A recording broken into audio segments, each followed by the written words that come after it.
So, Drew Dober, UFC lightweight of Elevation Fight Team. Thanks for coming on MMA Lowdown. Very glad to finally get you on. How are we doing today? Good, good. It's always a pleasure to be on journalists and interviews and whatnot. I love talking to all you guys. So thank you for having me on. No problem. Likewise, it's good that we can get an opportunity, certainly, to get some time from yourself and many other fighters to give us the time to have a wee chat. So, before I jump into the fights, I just want to kind of ask, what's a typical day like for Drew Dober? So, you got any routines and anything you do beyond the cage that would surprise some people? Like any hobbies or that? So I mean, it all depends on if it's off season or on season. Training for a fight, I'm in and out of a gym, morning, noon, and night every single day. Off season, I got a lot of time on my hands, but routinely, I'm still like in the gym at least once or twice a day, trying to get better. But other than that, routinely, I drink my coffee, I walk my dog, I read a couple books. It's pretty chill until I have the opportunity to travel. And, during my off season, I try to like travel and train, as much as I can. And is that traveling like within the United States, or do you get a chance to go out and visit other places across the world? Both, man. I love experiencing new cultures, going to different countries, and plus training at the gyms in other places too. But with the most recent pandemic, traveling within the United States was really much all I could do in the last like year and a half. Yeah. But man, I love traveling all the time. Have you ever been to Europe? Oh yeah, Oh, have you? often, Yeah. often. I did some training in Germany, Belgium. I tried to do some training up in Holland. That didn't work out, but yeah, I've been all over Europe. Obviously, I have not been to Scotland or Ireland yet, but man, Yeah. still like, oh, it's on the list. Yeah, man. We've got some good places. I mean, of course, Scotland and Ireland, certainly Conor McGregor for Ireland, and we've got like Paul Craig from Scotland, Joe Calderwood. So Scotland's getting put on the map a bit more, certainly in MMA. So I can imagine yourself and many other people jumping on board and coming for a visit. You'd be very welcome. Yeah, yeah. I mean, so Paul Craig and I fought on the same card, Yep. last fight, and him and I like were getting pretty chummy with each other. We were like signing the posters together, and like I was sitting right in front of Paul Craig when like him and his opponent had their little dispute, Yeah, you man. know. And I was just like right there, like talking to him. So man, like really cool guy. He invited me out to Scotland anytime I wanted to come out. So I mean, that might be a little sooner than later, to be honest. Awesome. Honestly, it's great. You'll really enjoy it. Certainly the climate's really good. I mean, climate, sure, the food, drinks, all that stuff. But, I think with Ireland and Scotland, it's such a big fight culture. And Yeah. so just being surrounded by like all you guys would be incredible. Yeah, it's big. It kind of goes right back into history, long before time, long before now. So, just before I jump in, so UFC 264, the lightweight division, there's been a lot of stuff going on in your own right, but just want to kind of jump across the McGregor Poirier ever so slightly. So, a lot of drama going on. It's your division now. See the kind of the narratives that's going on, the rivalries, the kind of bad blood, nice guy to bad blood. Do you think that kind of thing is good for the division, or do you think it takes away kind of what yourselves are doing, the people who are perhaps more respectable and trying to just be honourable and have a good fight? No, I think it adds. Yeah, Like we're fighters, but we're also like entertainers. yeah, And being a fighter in the UFC, you also got to be entertaining. So with Conor and Dustin, and I mean Islam's starting to create a yeah, little drama around his fights, and Dan Hooker is very vocal on Twitter. I think it adds a lot to the division. It's also the reason I love staying in this division because honestly, it's the most exciting division in the UFC. And moving up to welterweight, I feel like I'd lose some of that excitement. So like that's why I stick around in the division because it is the most exciting. yeah. And it's got, like I said, it's got all these characters, people who have been talking good on the mic since 2013 onwards, and then now the personalities are just coming about. So yeah, man, that makes quite a good bit of sense there. So just moving on, 2021 being quite a year for yourself now.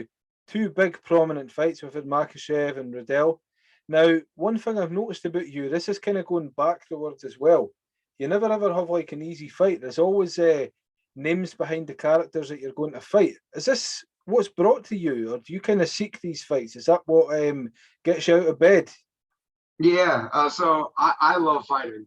Like I absolutely love fighting. I love challenging myself. I like performing with the best in the world.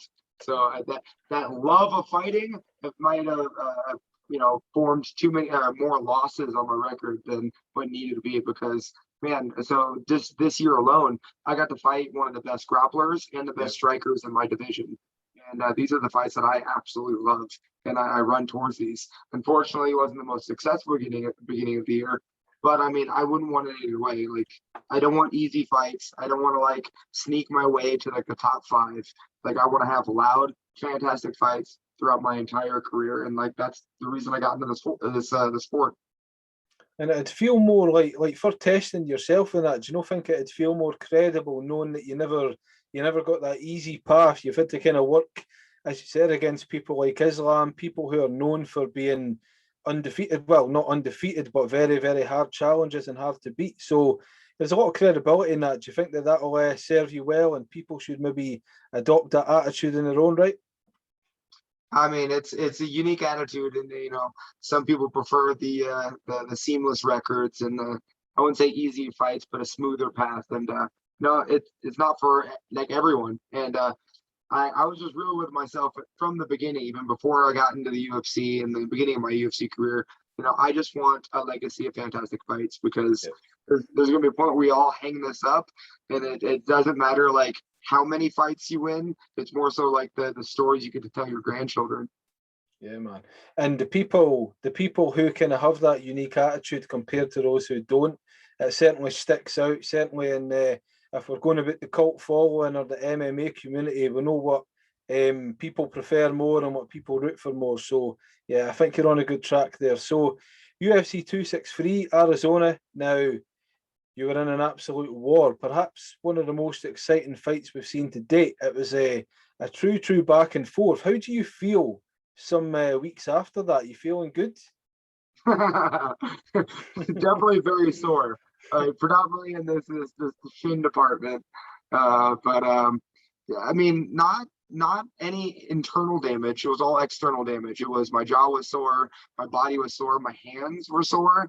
So yeah, just a couple ice baths, some rest and relaxation, and I was able to get right back into the gym. I apparently heal extremely well.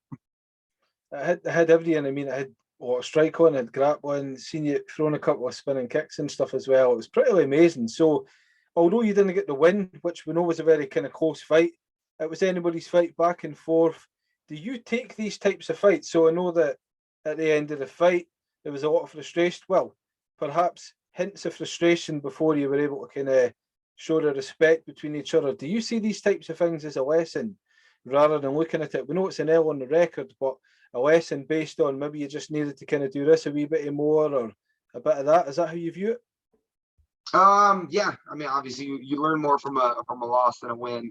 But right now it's such some fine like tuning, some polishing. Like I feel I fought Benil, I fought Islam, Brad, which is one of the better strikers in the division, and you can see me hanging with these guys, Yeah. but like I'm falling a little bit short.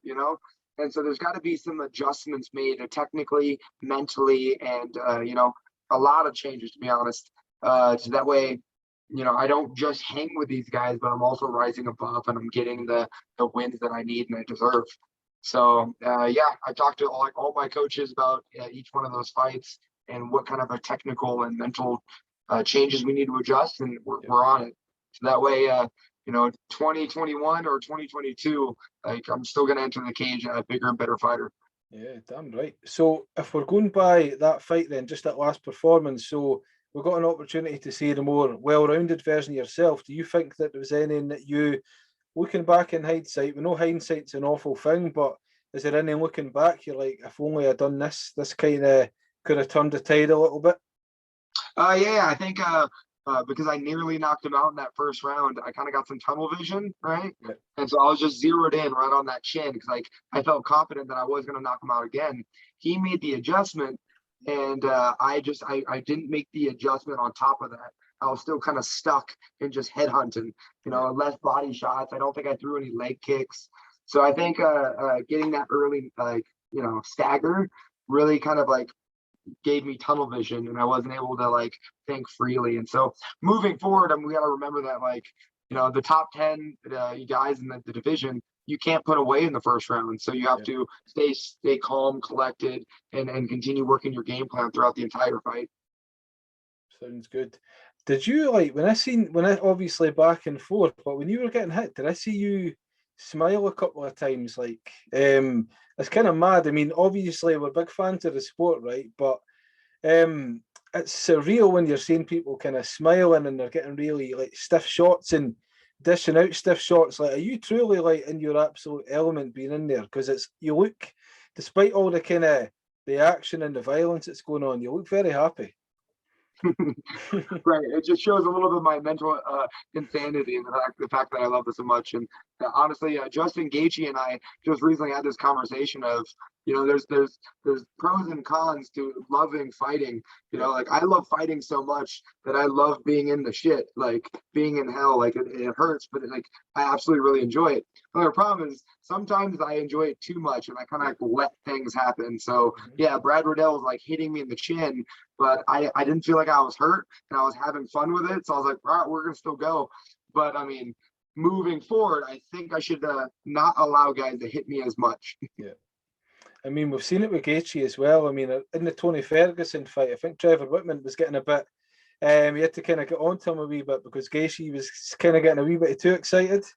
It's insane. Like I said, it's just we know it's the kind of the violence, but it's just such a weird contrast looking at it from the outside. I've never quite been able to grasp it, but that's perhaps why I'm on this side, and not on that side. So just jumping into another fight. So Makachev, very big fight as well. Now, we know it didn't go your way.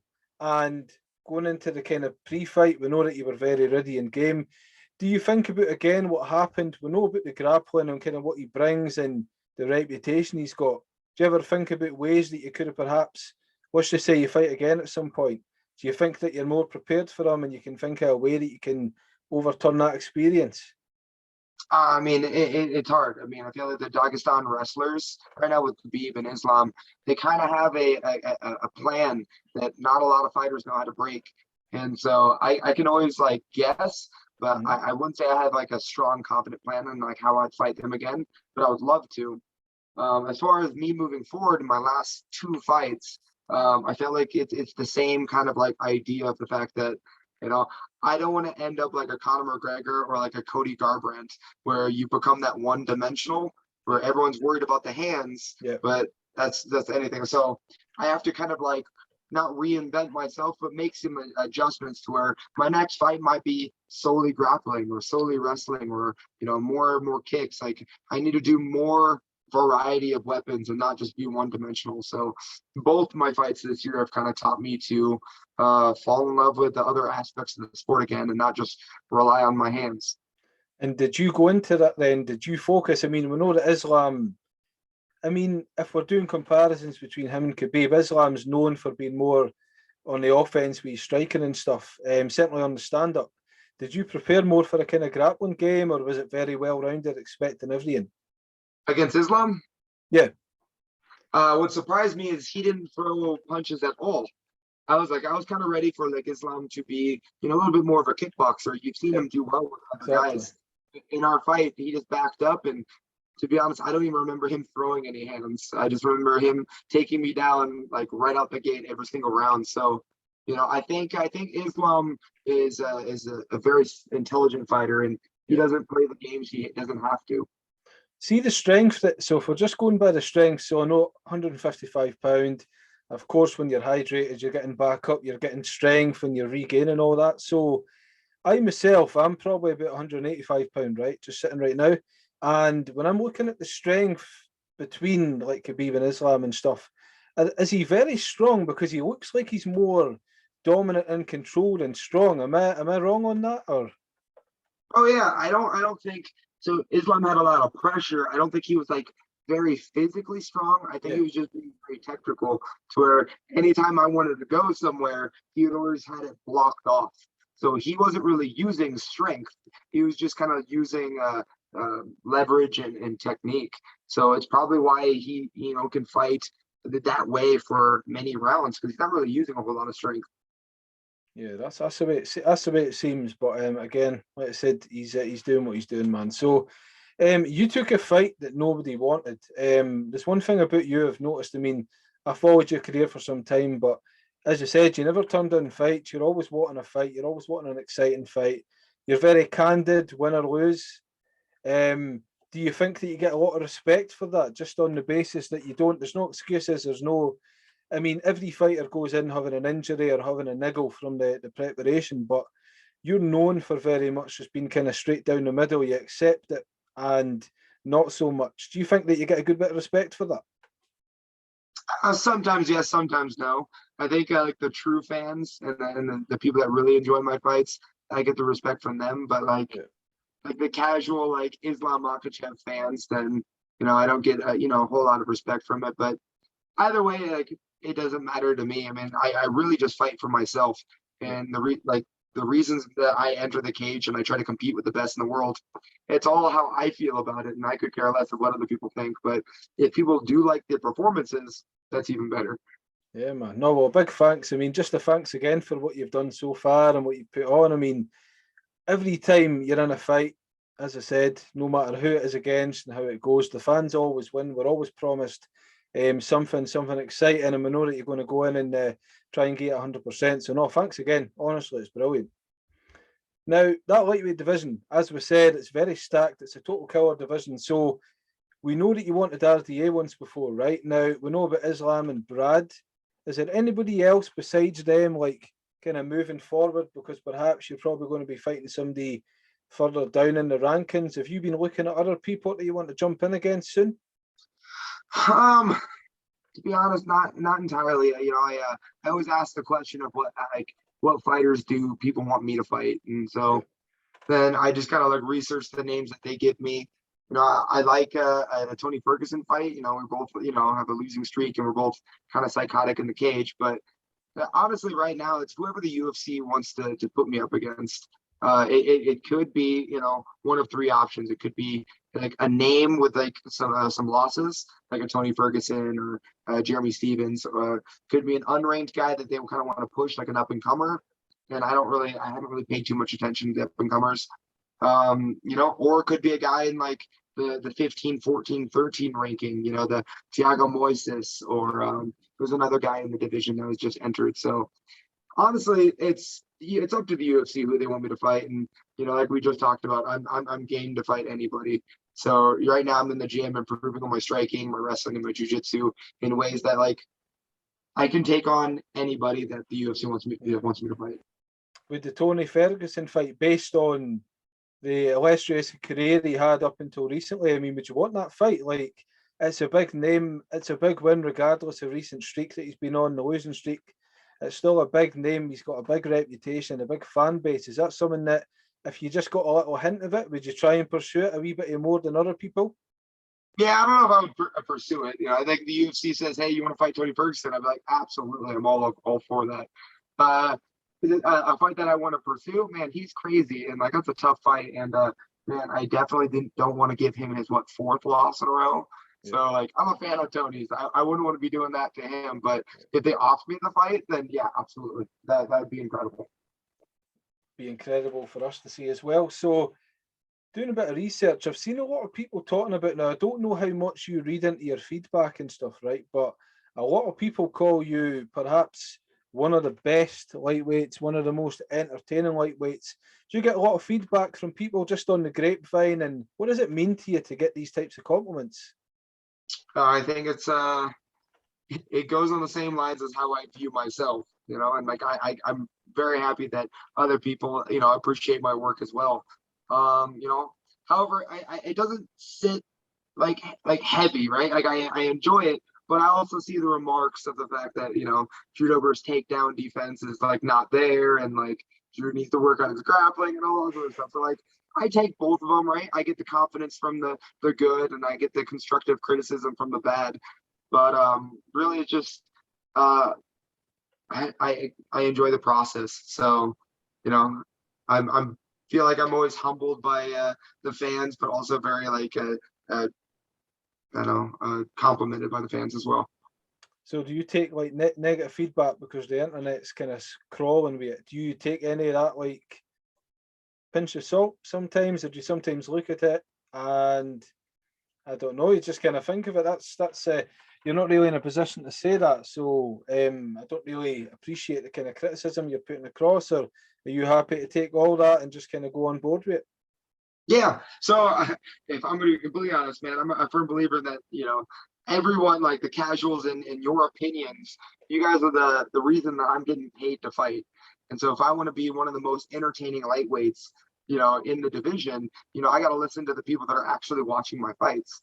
And so if it's, Drew is, very exciting, is a great striker, then they love watching me strike. Or Drew needs to improve on his takedown defense, and is like, no, then absolutely. Like, I take all that because this is how I make the fans happy. Because like this is the way I should fight to kind of make more smiles and get more cheers.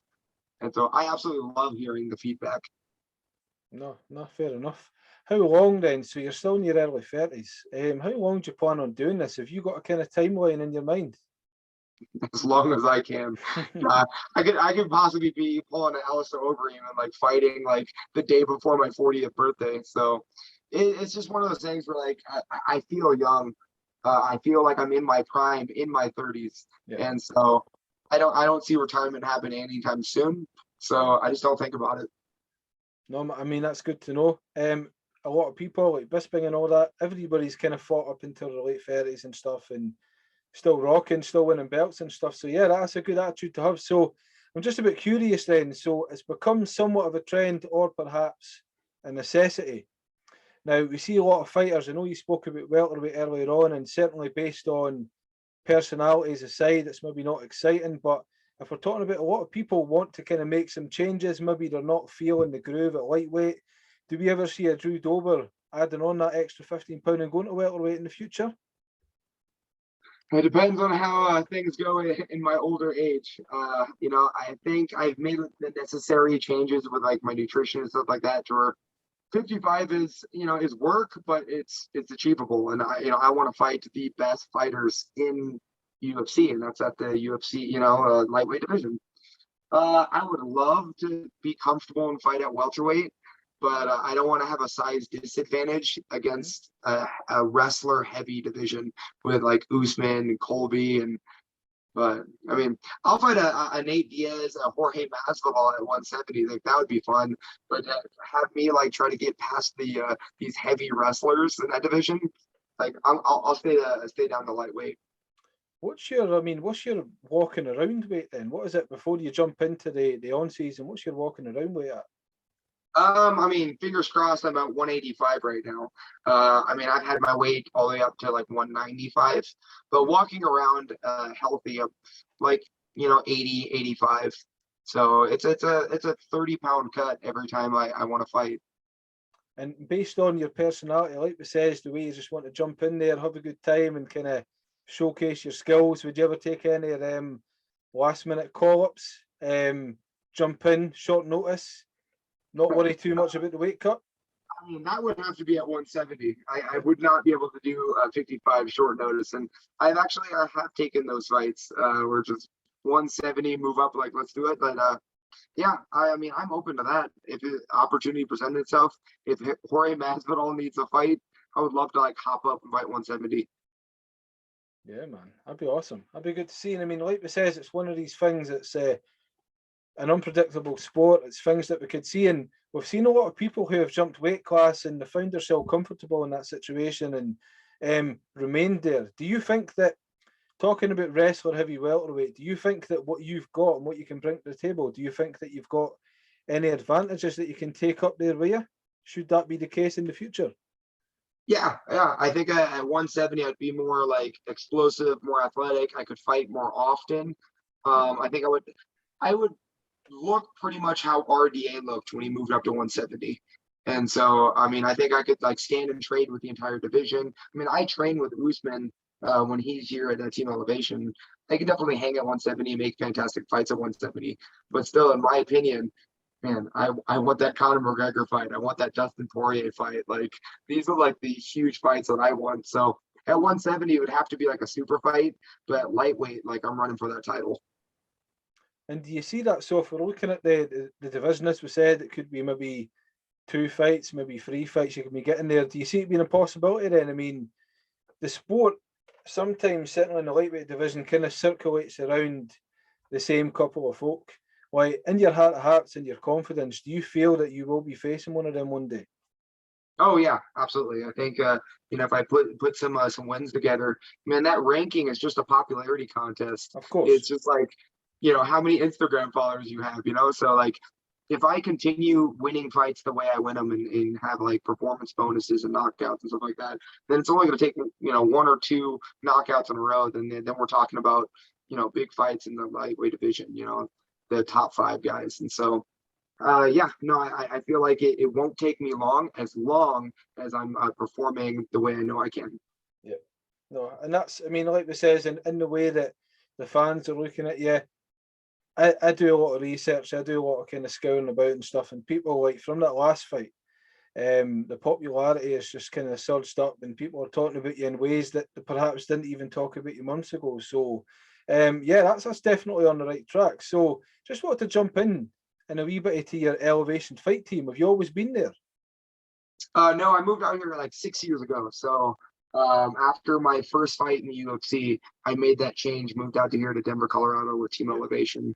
I've been with them for about 6 years now, and one of the best decisions I've made in my fight career. Yeah.